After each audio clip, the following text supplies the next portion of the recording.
Hello, YouTubers. I'm back with episode 2 of eBay Breaks. This is Sports Card Edition once again.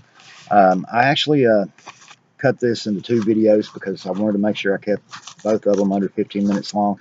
The first one was well under it, but I just thought I would stop it. It was Red Sox for my nephew. This one is also sports cards, but these are not Red Sox players.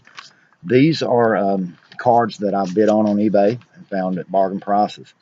And when the reason that, a lot of these cards are Hall of Fame players that I'm going to show in this one, and I'm going to actually be putting these up for my nephew to give him when he's a little bit older to add to his collection. And the reason I'm doing that, I collected from the time I was 5 years old until I was 26 before I sold my collection years ago. But from the time I was 5 years old until I was about 14 or 15, and I got my first ever price guide and started finding out there was value in sports cards, I played with my cards, when I was a kid, just like they were toys. And so by the time I found out they had value, a lot of my cards were, from the 70s and 60s that were, really had some good value. I had ruined because they had bent corners and creases and different things. So I'm putting some of these more valuable Hall of Fame players up to give him later when he really appreciates the value, cards more and understands more about the value in cards. Anyway, here goes. The first set of cards, all 3 of these I bought different auctions looking for bargains. I paid 30 cents for each one of these cards. The same dealer had them all listed, all 3 auctions, and to save him some money, I paid for them all at one time, so he only got charged 1 PayPal fee for 1 transaction instead of 3. Because if I'd have done 3, he would have been paying PayPal 30 cents per transaction. He would have made nothing. He'd had to pay shipping. He actually went in the hole because he paid, I don't know if he went in the hole or not. The top loads he sent them in cost you about a dime a piece. He paid 49 cents shipping, and he had to buy the cards sometimes, and I got them all together, all 3 of these 90 cent. Here's a 1979 Topps Tom Seaver. This guy's in the Hall of Fame. He's a 300 game winner. This is him when he was still pitching for the Cincinnati Reds. Not quite really later in his career because he played on through 86. But it's a great card for a kid to have for his collection. These cards are all in mint condition. The only thing wrong with this one I can see is it's a little bit off center, left to right. But otherwise, it's packed fresh looking card. And, I got it for 30 cents. This card books for like $3. So, online because I checked that out. Here's a 1981 Drake's Reggie Jackson. This card books for a couple of bucks now. I think about 250. This card is in mint condition. It looks like it come right out of the pack. The only thing I could find wrong with it when I got it again is just maybe a smidgen of off center left to right. Not very much. Great card. Very happy with it at 30 cents. Here's another Reggie Jackson, 1982 Donruss. This card is in pristine condition. The only thing I can find wrong with it, once again, just a little off center top to bottom on this one. But this card is of a guy, these Reggie Jacksons. Reggie Jackson, if he was a kid when I was growing up, is one of the best in the business. He's a Hall of Famer, 500 career home runs. This guy they called him Mr. October. I got all 3 of those cards for 90 cents, free shipping, and I think that's a pretty good ad. I mean, a pretty good investment to, buy some cards of Hall of Fame players that I can put back. These are cards actually too from when I was a kid. These aren't modern cards, and so I think it's a pretty good, pickup for my nephew that I can save and give him, when he's a little bit older and appreciates cards more. This next one here is an Emmitt Smith football card. For those of you that don't know Emmitt Smith, if you're a Cowboy fan, you know exactly who he is. Emmitt Smith is a Hall of Fame running back. He was, for about a decade there, he terrorized NFL defenses. And if you weren't a Cowboy fan, you probably still remember him if you're a football fan because you hated his guts for about 10 years. This card I actually got for 30 cents. It books for $3. And I thought it was, a good buy. And that's what I'm looking for is eBay bargains. It was free shipping. So it costed the seller more to ship it to me for postage, just for postage, than I paid for the auction itself. And that's the kind of bargains, if you look, you can find on eBay. And you can help your kids build their sports card collection with quality Hall of Fame players. Here's another that the seller paid more in shipping than I gave for the card. This is Dan Marino. This is a portrait card. It's from 91 Fleer. It's a very beautiful card of a Hall of Fame quarterback. I gave 20 cents for this. 20 cents. top load alone would cost you a dime if you average out what a pack of those cost. And that's a great card. Again, I'm going to put up for my nephew and give him when he's a little bit older. I never was a Dolphins fan growing up, but I love Dan Marino. Now, right here is one of a player, Sylvester Williams. It's an on-card autograph. Now, Sylvester Williams is not, a big-time NFL superstar, no Hall of Famer, but this card is of a player that played college football right locally here at UNC Chapel Hill.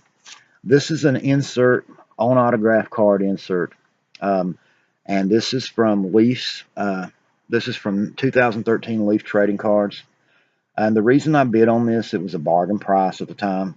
Ended up winning this for 80 cents. Now, that's about as high as you're going to hear me say I bid on much because I'm looking for dirt cheap bargains. But on-card autographs of even common players usually sell on eBay for as much as, $4 or $5 a card. And when it's on-card auto and it's from a set of, sports cards that were put out, manufactured by a company, in this case Leaf, then it is definitely a legit autograph.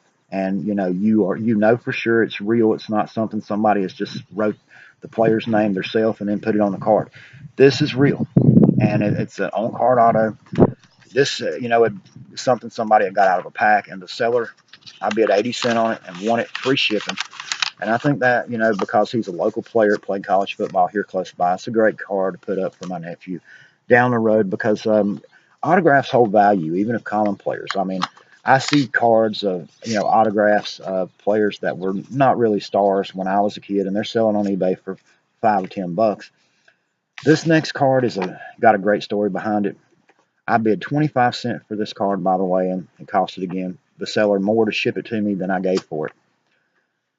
Fred Dryer. This is a early 1970s Topps football card of Fred Dryer. Now, I don't know if any of you remember the name, but Fred Dryer, although he was a solid football player, is more well known for a TV show called Hunter in the 1980s.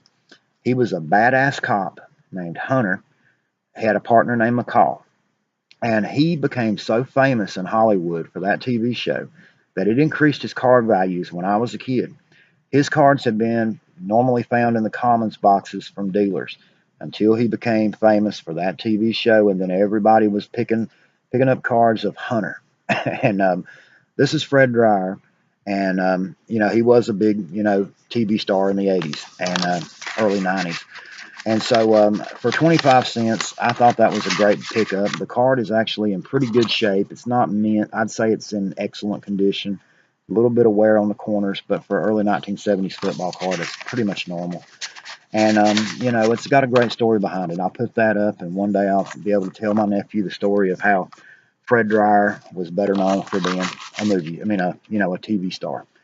This next pack was from a guy named Patrick, and I tell you what, he was a great guy. I talked with this guy on eBay. I bid on a lot of 2 cards for my nephew of Andrew McCutchen, who is a big-time star right now for the Pittsburgh Pirates. And these 2 cards together, I won for 12 cents, free shipping. And I also bid on this and got this Wally Joyner rookie card for 6 cents, free shipping. And this is not worth very much.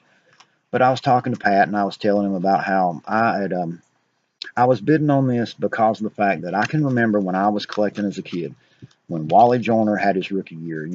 Those of you that were into baseball back then, Wally Joyner, they called it Wally World. Everybody went crazy over Wally, Joyner. He was playing in California, which was, the Angels were owned by, I think, Disney at the time, corporation, or they might have still been owned by Gene Autry. I'm not sure, but California Angels was located near, out in California, and of course near Disney World or Disneyland, whichever one it is. And anyway, Wally Joyner, they called it Wally World because of the fan craze. This card at one time was one of the hottest cards back in 1987. Any dealer you ever went to see, everybody was wanting a card of Wally Joyner. This was his rookie card in that 87 top set everybody was crazy about. And sadly, Joyner never turned into the star that everybody thought he was going to be.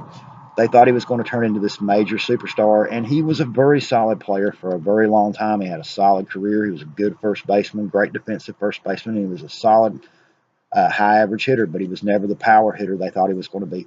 Never turned into a Hall of Fame player. But all 3 of these cards together for 18 cents free shipping, I think it's a solid investment to add to my nephew. I'm going to give these with his Christmas to him right now. Tell him the little story about Wally Joyner. But, that's the kind of bargains I'm looking for. Andrew McCutcheon, he's a big star today. A lot of kids know him. And, I mean, I think that's how I like to look for cards for my nephew to help him build his collection. Bargains on eBay. And right here is a card that doesn't really have a lot of book value. 2009 Upper Deck, Cole Hamels. Cole Hamels is not really a superstar. He is an all-star caliber player. This card doesn't have a ton of value. It's in a top load. I paid 6 cents free shipping for this on eBay. The seller again he sent it in actually in a bubble envelope, because he had it listed that way. But this brought 6 cent free shipping is all I paid for it. The top load alone would have costed more than that if I'd went down here to a dealer in Winston-Salem, North Carolina, looking to buy cards for my nephew. And I mean, for 6 cents, an all-star player, Cole Hamels, I'll buy that, give it to my nephew to put in his collection. I mean, it's a bargain. And that's what I'm looking for. I mean, you think about it. You buy a pack of cards at Walmart for between $2.50 and $5. You're getting 5 to 8 cards. You're paying a lot more than 6 cents a card. You know what I mean? Anyway, that pretty much wraps up this next episode here of eBay Breaks, and I hope you enjoyed it. I hope you stay tuned and keep checking back with me. I'll be adding more videos in the weeks to come, and I appreciate you stopping by. If you like this video or you like others I've shared, please feel free to share them to your other social network sites, Facebook, Pinterest, Twitter. And if you enjoy sports cards or you enjoy other things that I have in playlists that I'm going to be uploading videos about, feel free to subscribe, and you'll get updates on your YouTube channel every time you log in. I mean, on your YouTube page every time you log in. My videos will be easier to find. Thanks for watching again. I hope you all have a great day.